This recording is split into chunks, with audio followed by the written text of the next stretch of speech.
Hello guys, welcome to SPG Group of Education. Here I am with a new and interesting topic which will be helpful for the board students in writing their answer sheets. So we had answer sheet like this. The real answer sheet I cannot show you in this platform, online platform. It is not available.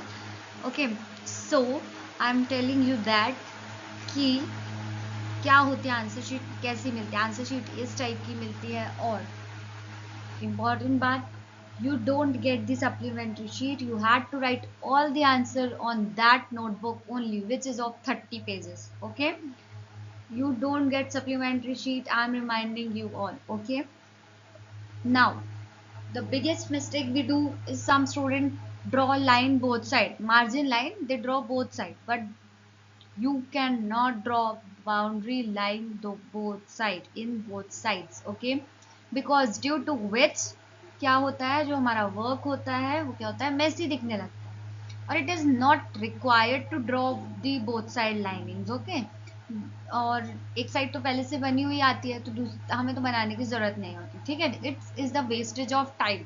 हमारे पास सिर्फ 3 घंटे होते हैं and the answers are lengthy for class 12 students and similarly to 10 students also.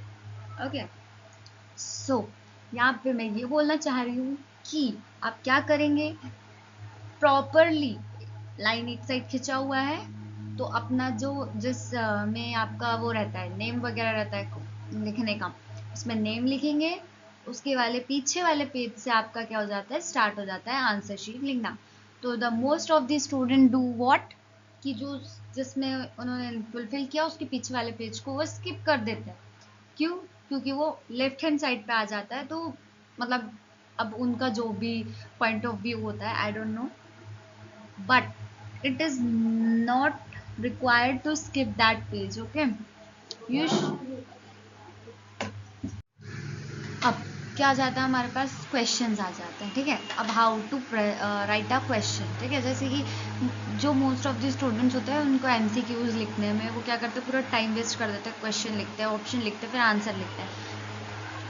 बच्चे, no, we had to write in proper way. Okay, so हम क्या करेंगे, ऊपर जैसे कि मैंने डाला हुआ है क्वेश्चन 1 MCQs, ऐसे करके हम पेज पे क्या करेंगे, हेडिंग डालेंगे.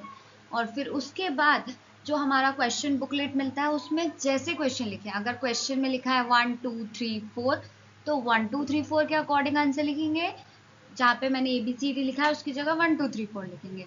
और अगर क्वेश्चन ABCD के अकॉर्डिंग दिया हुआ है तो आंसर भी ABCD के अकॉर्डिंग ही देंगे. Okay, is that clear? Now अब हम यहाँ पे क्या बोल रहे हैं, हमने बोला MCQs का क्वेश्चन हेडिंग ऊपर डालेंगे और यहाँ पे लाइन से नीचे आंसर्स लिखेंगे, A B C, ए का आगे A, B का आगे B. मतलब जो ऑप्शन है सिर्फ उसका आंसर लिखेंगे, जो आंसर ऑप्शन है वो आंसर बस लिखेंगे. No need to write question, no need to write option also.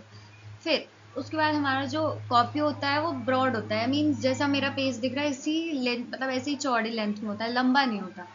So you can, what you can do, you can draw a line and इसके बाद के जो आंसर्स होंगे, फर्दर आंसर्स जो होंगे, you can right on the side side page also. Okay, जो margin खींचा हमने, दो एक पेज को दो बार दो रोज में डिवाइड कर लिया, 2 रोज में, उसके बाद एक रो में तो लिख गया. फिर उसके बाद आगे के जो आंसर्स है, इफ यू वांट तो आप उधर लिख सकते हो, नहीं तो you can go to the next page also. ठीक है, तो ये फॉर्मेट क्या हो गया MCQs लिखने का. Question number 1 I had explain which was MCQs. ठीक है, अब हम आते हैं question number 2 and question number 3 which is of fill ups and true false. ठीक है, सो फिलअप्स मैंने ये दोनों को एक साथ इसीलिए एक्सप्लेन किया है because these are the similar type of questions. अगर मैं इनको दो अलग अलग स्लाइड्स में एक्सप्लेन करती, so it would take too much time for me to explain every question in each slide. Okay, so I had explained these both in the same slide only. Okay, so कैसे लिखेंगे, जैसे कि previous लिखा था question 1 fill-ups, ऊपर heading डालेंगे, फिर उसके बाद नीचे लिखेंगे जैसे फॉर्मेट में मैंने पहले भी बताया, ABCD के फॉर्मेट में क्वेश्चन पूछा है So you should answer in ABCD format, and if the question has been asked in 1 2 3 4 format, then you should answer in 1 2 3 4 format only. Okay? Because why I had said this? Because अगर मान लो if the whoever is checking your notebook, ठीक है, is in angry mind, okay, in angry mood, so he is seeing the question has been asked in 1 2 3 4, but answer is not given of 1 2 3 4. So it should be it could happen that it might be happen, sorry, it might be happen that the examiner cut your all answer. I know the answer will be true, but for the examiner the format which you had written is wrong, because you are in 12th standard. For matlab, I am making the video for both 10th and 12th, but I am explaining if you are in 12th standard, then the what the examiner will think, how she or he had present the answer sheet like a children. So it is wrong way, ठीक है, it's this impression becomes wrong to get the marks good.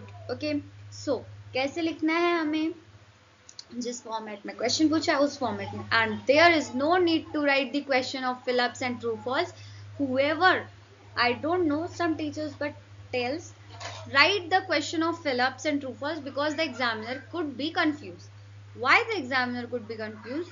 You had write the seasonal number, serial number in which the question has been asked. Why the examiner will be confused? Examiner will not confused. So you had to write only answer and only answer. Now for question number 5, one word which is, ठीक है। तो हम इसमें क्या करेंगे, इसमें मैंने ये जैसे कि स्लाइड में दिखाया हुआ है कि बच्चे जो होते हैं वो रॉन्ग वे में आंसर लिखते हैं। हमको बेसिकली हम लोग जब फर्स्ट टू एट्थ क्लास तक क्या करते हैं, जब हमें नोटबुक में क्वेश्चन आंसर मैम लिखवाती है तो हम क्या करते हैं, साइड में डालते हैं आंसर वन, उसके आगे आंसर, और वैसे क्वेश्चन का भी करते हैं। इसीलिए हमारा हैबिट वही हो जाता है 10th और 12th में भी लिखने का। But this is not the right way, you had to write the answer like this which I had told you in this slide in the right way section. Okay, मतलब आप क्या करोगे, ऊपर डालोगे आंसर वन, उसके नीचे उस one word का आंसर लिखोगे, ठीक है। अब ज़रूरी नहीं है वन वर्ड है तो सिर्फ वन वर्ड में आंसर, हो सकता है सेंटेंस में हो आंसर। तो आपको क्या करना है, उसको उसी लाइन में लिखना है, परफेक्ट लिखना है। आप ऐसा नहीं करोगे कि आंसर वन लिख दिया और उसी के साइड से स्टार्ट कर दिया, नीचे वाली लाइन से स्टार्ट करना, ठीक है। उससे वर्क जो होगा आपका क्या दिखेगा, क्लीन दिखेगा और नाइस दिखेगा, डिसेंट दिखेगा।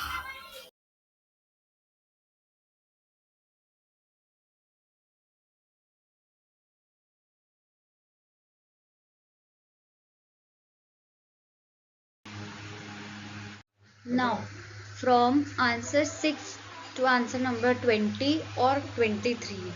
For the practical student, it should be till 20, and for normal theory subject also on in Hindi subject, English, Sanskrit, or any others like political science, it could be economics, है ना। तो इन IP में तो वो practical होता है ना, business में प्रैक्टिकल नहीं होता, और किस में प्रैक्टिकल नहीं होता है, अकाउंट्स में प्रैक्टिकल नहीं होता। तो इन सब में 23 क्वेश्चन होते हैं, and in the subject in which practical are there like bio, physics, chemistry, geography, IP, in this subject there are 12 20 questions are till 20 only, ठीक है। So अब यहाँ पे अब एमसीक्यूज का हो गया, ऑब्जेक्टिव बेस्ड सारे क्वेश्चंस का हमने बता दिया ऐसे लिखना है। अब आंसर नंबर 6 जब आ जाता है तो उसके बाद there is no need to write question number 6 का आंसर इज दिस, ऐसे नहीं लिखना है। तब आप क्या करेंगे, then you will write only answer number 6 like this slide I had written. ऊपर आप लिखोगे आंसर नंबर 6, अगर और वाला क्वेश्चन किया है सो यू शुड राइट और उसके नीचे, उसके बाद फिर नीचे से आप अपना आंसर प्रोसीड कर सकते हो लिखना, ठीक है। So the format is you have to write heading like in capital letter also, और you can write in small letter also, answer number 6, उसके नीचे अगर और वाला किया है तो और और फिर अपना आंसर प्रोसीड करेंगे, ठीक है। ऐसे ही 6 से लेकर 20 तक के क्वेश्चंस में आपको ये करना है। सारे टाइप के क्वेश्चंस हो गए हैं। अब उसके बाद हमारे पास क्वेश्चन आता है लाइक मैप और लाइक डायग्राम्स, ठीक है। तो अब हम उसमें क्या करेंगे, क्वेश्चन नंबर जो भी जिस भी क्वेश्चन में आपको डायग्राम दिया है उस क्वेश्चन में आप क्या करोगे, उसका क्वेश्चन नंबर ऊपर लिखोगे, और वाला कर रहे हो तो और लगाओगे, और वाला नहीं कर रहे हो तो और नहीं लगाओगे। उसके बाद अगर मैप का क्वेश्चन है तो मैप जो होता है आप सेंटर में स्टिक करते हो, या सेंटर में नहीं भी स्टिक करते हो तो मतलब कैसे स्टिक करोगे, उसको जो क्वेश्चन लिखा है उसके पहले स्टिक करना, ठीक है। उसके बाद में भी कई लोग करते हैं, बट माय एडवाइस इज कि उसको जिस पेज पे, अगर मान लो जैसे कि ये स्लाइड है, इसमें आपका इंडेक्स है, तो इसी पेज में सामने साइड स्टिक करना उस पेज मैप को, ठीक है। ऐसे स्टिक करना है कि फ्लिप हो सके, ठीक है। फ्लिप होएगा मतलब साइड से टाई करना, सिर्फ ऊपर से लेफ्ट हैंड साइड से उसको बस टाई करना, जिससे उठाए तो नीचे के आंसर्स भी दिख जाए जो कि आपने लिखा। और द मेन इज कि मैप के सामने इंडेक्स बनाओगे।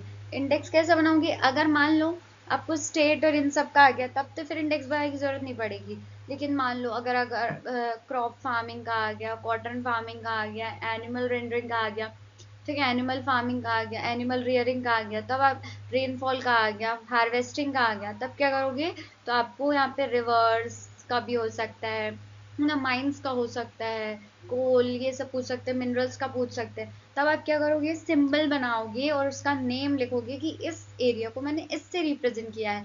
रिवर्स बनाओगे तो रिवर को मैंने ऐसे रिप्रेजेंट किया है, ये वाली रिवर को ऐसे रिप्रेजेंट किया है। तो जैसे डेजर्ट हो गया तो डेजर्ट को डैश डैश करके रिप्रेजेंट किया है। तो ये सब आपको ऐसे नेम और सिंबल से रिप्रेजेंट करना है, मतलब ये इफेक्टिव इनोवेटिव बनाने के लिए है, ठीक है। So here I had shown you some students notebook। देखो इस पे ये रियल बोर्ड कॉपी है ना, तो इसमें देखो how innovatively she had written or he had written, I don't know whose notebook is this, their name is not mentioned। So देखो उन्होंने कैसे पॉइंट में आंसर लिखा है ना, पॉइंट में आंसर लिखा है, और जो इसका पहला पॉइंट है वो प्रीवियस पेज में है ना, आंसर नंबर भी प्रीवियस पेज में होगा। सो ऐसे पॉइंट में आंसर लिखना है। अब पॉइंट में आंसर तो लिखना है, उसके बाद देखो इन्होंने कुछ वर्ड्स हाईलाइट किए हैं। There is no need to highlight this kinds of words, but I am saying you कि जो की पॉइंट्स होते हैं, की पॉइंट्स जो होते हैं उनको क्या करो आप, की पॉइंट्स को एक उसमें लिख लो, मतलब जैसे मैंने बताया एक फ्लो चार्ट बना लेना। Flow chart is also important. I will talk about flow chart in the next slide, but here I am telling you write the answers in points. It will take your space of the sheet and it will look innovative and attractive also. And try to make flow charts in the theoretical answers, ठीक है।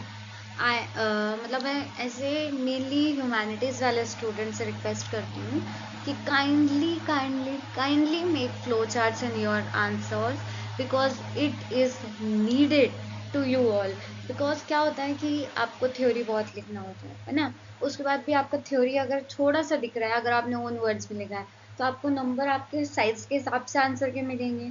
सो you had to broad your answer, जिसके लिए आप क्या करोगे, question लिखोगे, उसके बाद जो उसके की पॉइंट्स होंगे, इसीलिए बोलती हूँ मैं पॉइंट में आंसर बनाओ।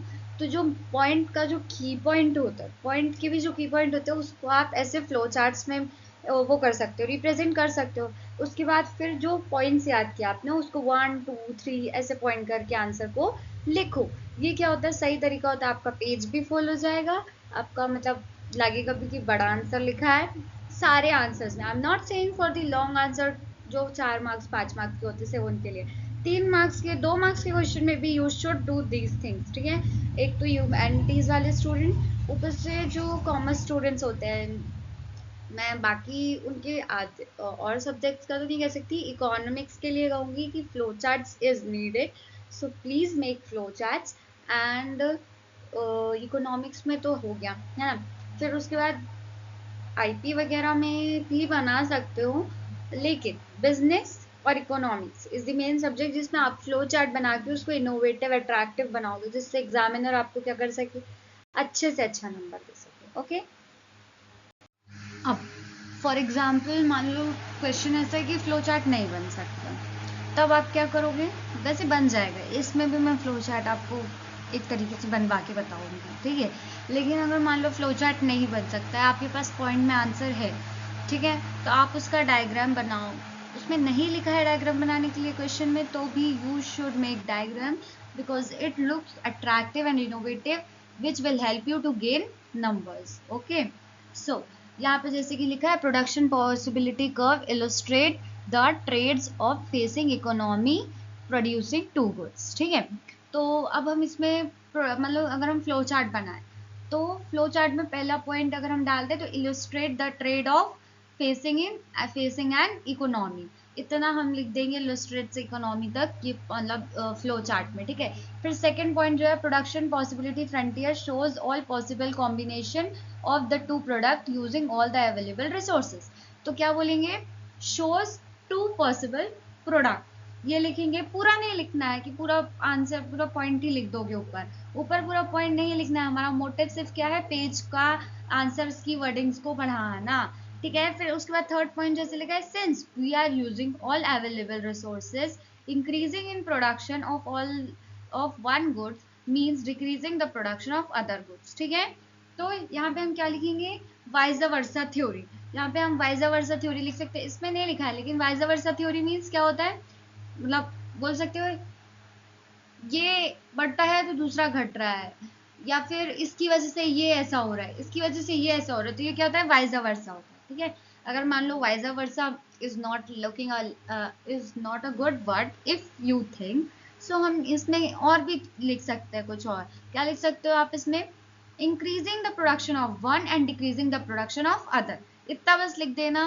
तो ये तीन पॉइंट जैसे कि हमने की पहले वाली स्लाइड में जैसे कि वो तीन पॉइंट अभी हमने बताया कि कैसे रिप्रेजेंट करेंगे उन तीन पॉइंट्स को, तो हम उन तीन पॉइंट्स को वैसे रिप्रेजेंट करेंगे, ठीक है। ओके,